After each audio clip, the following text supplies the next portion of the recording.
Hey everyone, and welcome back to my channel.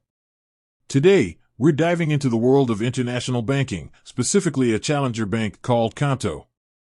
Maybe you've seen it popping up online, or perhaps you're a freelancer or entrepreneur venturing overseas and need a bank that speaks your global language. But before you dive headfirst into a new bank account, a crucial question arises. Where in the world is Qonto actually based? It's a valid concern. Understanding a bank's origin can impact everything from regulations to customer support.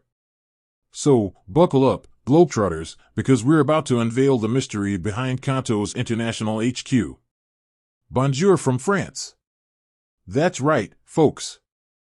Qonto proudly calls France its home.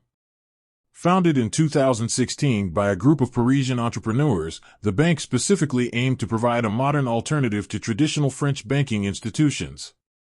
Their target audience?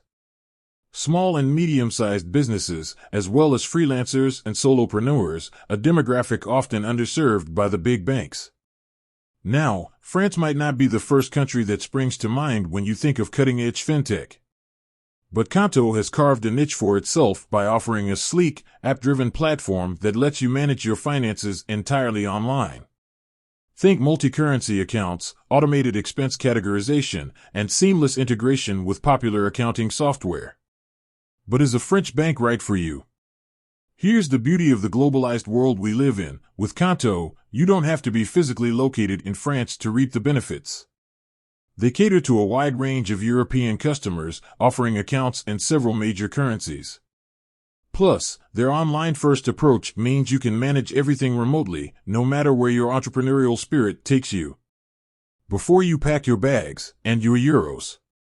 Of course, choosing a bank involves more than just its birthplace. It's essential to consider factors like fees. Does Qonto's fee structure align with your financial needs? Regulations. Are you comfortable with French financial regulations? Customer support. Can you easily reach customer service if needed, especially if there's a language barrier? The takeaway: explore your options. Unveiling Qonto's French roots was just the first step. Remember, the best bank for you depends on your specific circumstances. Do your research, compare Qonto to other international and local options, and don't be afraid to ask questions. With that said, thanks for watching, and until next time, happy international banking.